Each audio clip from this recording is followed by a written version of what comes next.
Hi guys, this is Christine with Leverage for Change Coaching and Consulting, where I try to help people to understand their attachment styles so they can have healthier relationships. Also to help them work through these different attachment styles to become more securely attached.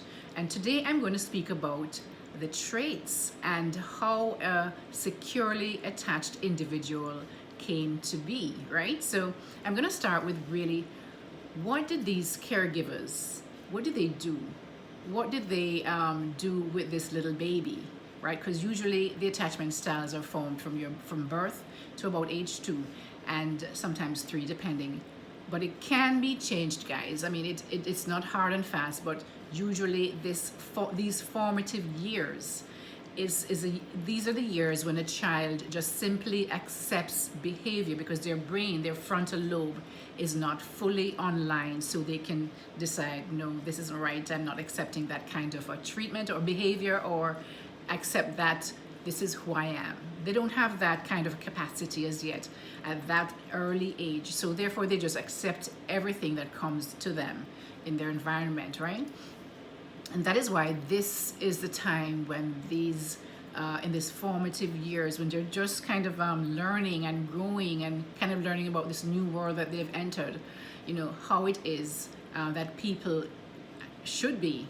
And they learn this from their caregivers. And so all of the things that they're going to learn from their caregivers, guys, they take it into their adult lives, all the way growing up. It is a lens through which they understand life. It is a lens through which they interact with other people. And it's the lens through which they give meaning to situations that occur in their later lives, especially in romantic relationships. It's more, you can see it more in romantic relationships when these children grow up to be adults in their romantic relationships. So let's look at what it is that these caregivers do, you know, how these children were treated when they were babies. So basically the parents or the caregivers would respond to the child when they cry for help. They go to the child when they cry for help. They will comfort the child when they are crying. They will cuddle and hold the child and, you know, rock them, whatever it is that they need to be comforted. They allow the child to express their emotions without blaming them. So the child learns that they can freely express what they really feel, right? They make loving eye contact so that the child feels seen and understood, right? They feel like this individual, this other person who's here in my presence sees me. They attend to the child's needs in a timely manner, feeding, changing, comforting them, giving them their attention. The children are given room to explore and learn things, new things, right? While being close, while the parents or the caregivers are close enough to be there in case they need them. These children are also allowed to express themselves without the fear of punishment. And they're also given boundaries. They're also taught that there are boundaries between what is acceptable behavior and what is not. And so these children know there was something, you know, the right from wrong, and their caregivers teach them this, and they also allow them to understand that they can create their own boundaries. These children are also included in their family interactions.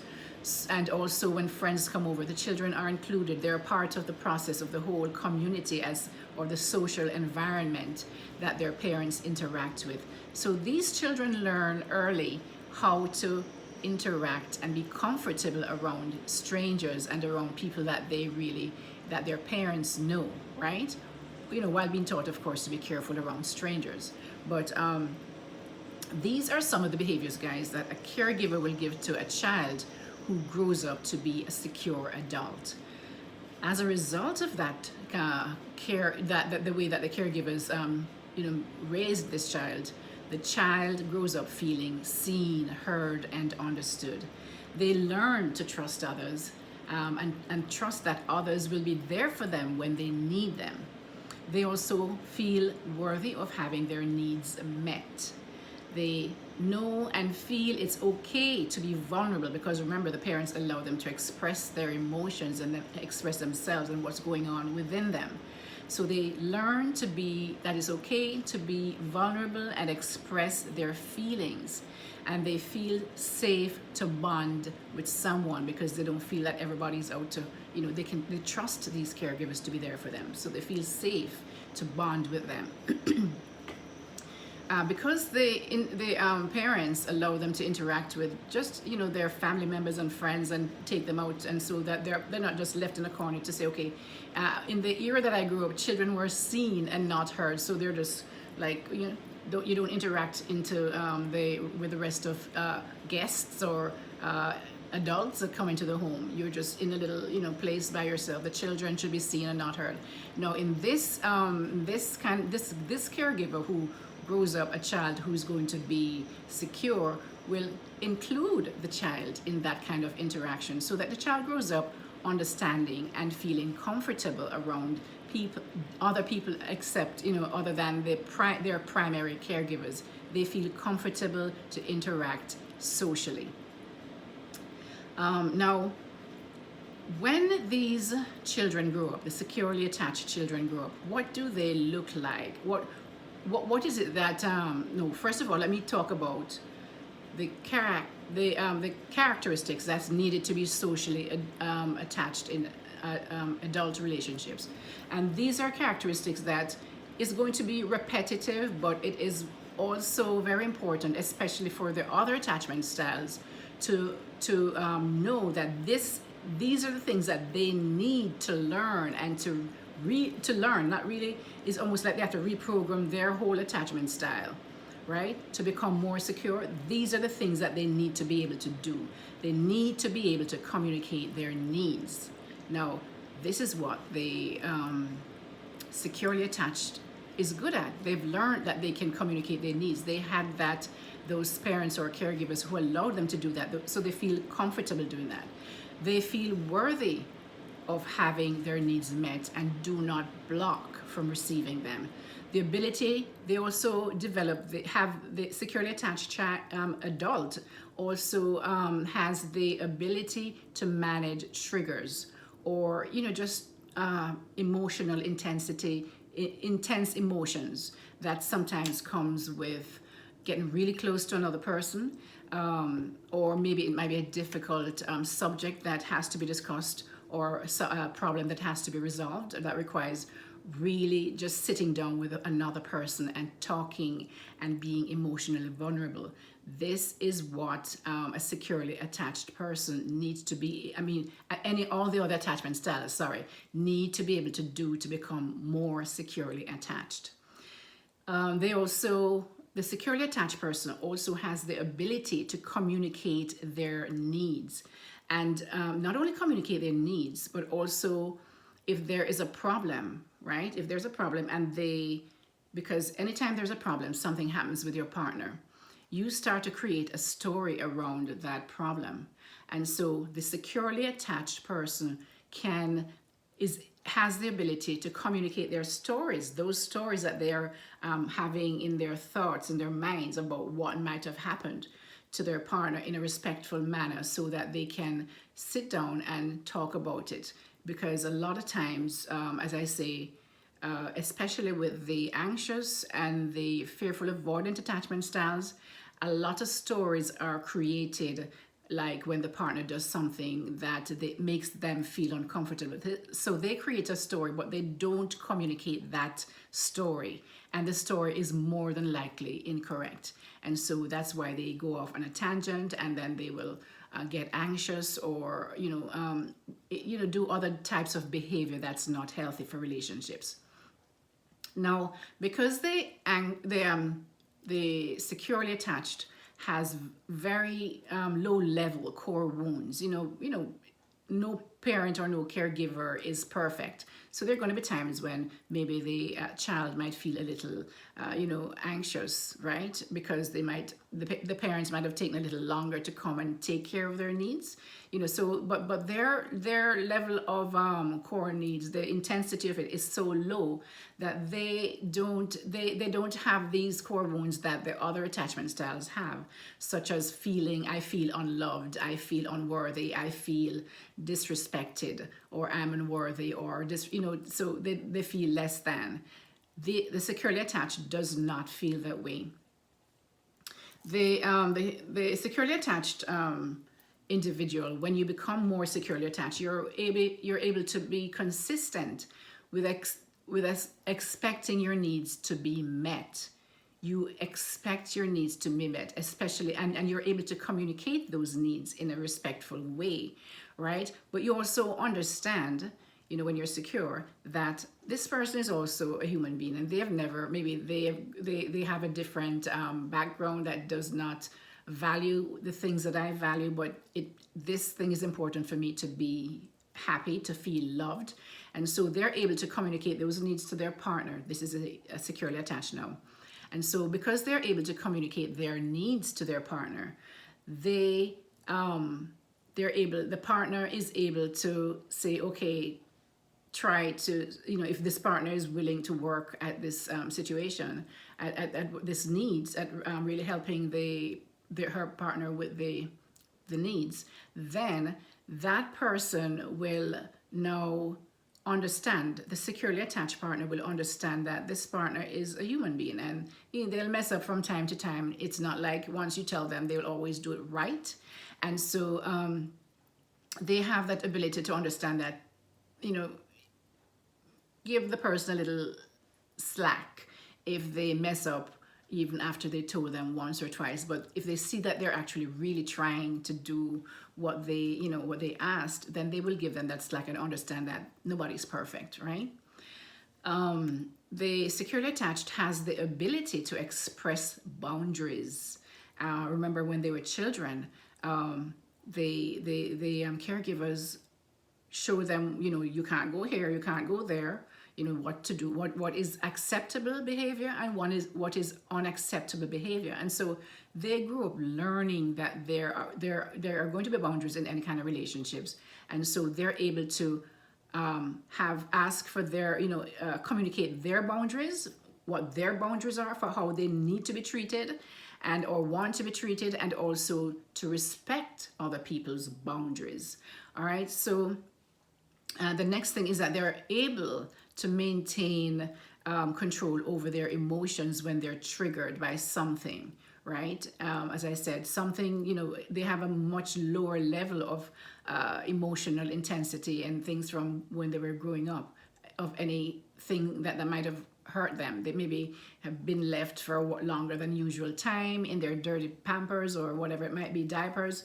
And so, but these are very low level triggers, but they're able to emotionally manage those. They're able to either change the meaning or slow down the process and realize that this is just a feeling and that is not necessarily true. They're able to do all of that, while the other attachment styles, the anxious, preoccupied, the fearful, avoidant, and the dismissive in a way, but the dismissive is so disconnected sometimes from people that they really don't care, right? Now, or they express that they don't care. Sometimes inside they care, but they don't know how to express it. All right. So also somebody who wants to be more securely attached is going to want to get to the point where they find it easier to relate to others. You see, they were like the other attachment styles basically were left on their own. They were almost, they had this feeling of abandonment, because a lot of times when they wanted their caregivers to take care of them, they were just not there, and they couldn't trust their caregivers to be there for them when they needed them. But because the securely attached grew up knowing and really feeling secure in that, they find it easier to relate to others, and they also were allowed to explore and discover new things on their own while their parent or caregivers were close by to kind of rescue them in case they go into anything too bad, right? They do not doubt their competency. You know, they feel that they can do whatever it is that they need to do.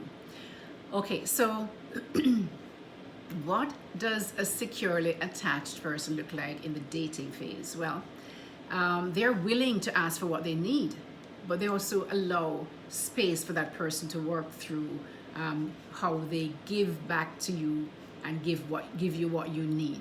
So as I mentioned before, they don't expect that you're going to be perfect, right? They're willing to communicate their needs in a respectful way. They also do not expect their partner to read their minds. This is a lot of problem with this is a big problem, I should say, with the anxious, preoccupied, and the fearful, avoidant attachment style. They expect you to read their minds. They expect you to know what they want, and that's not possible. And even when you might know what they want, for example, even when they say what they want, they will not express exactly what that looks like, because a lot of times it's very vague when you say, I want you to show me love. But how do you want me to show, how do you want you to show me love? They don't express that. So they kind of expect you to know how to do that. Whereas the securely attached is willing and open to discuss all those details of, I need you to show me more love or attention, and what that attention should look like for them, because everybody's going to want to be shown attention in a different way, right? They have different needs. Everybody has different needs. So the securely attached individual will not hold on to toxic relationships or relationships that they see is just not going to work out, because they have a huge amount of self-image and a really good quality of self-worth. And so they do not feel the need to have somebody in their lives who's going to make them miserable just to have somebody. Whereas this is what happens with the anxious, preoccupied, and the fearful, avoidant. So you can see the difference, and why it is that somebody with the anxious, preoccupied, fearful, avoidant, or dismissive avoidant style would want to be more securely attached so that they can have healthy relationships.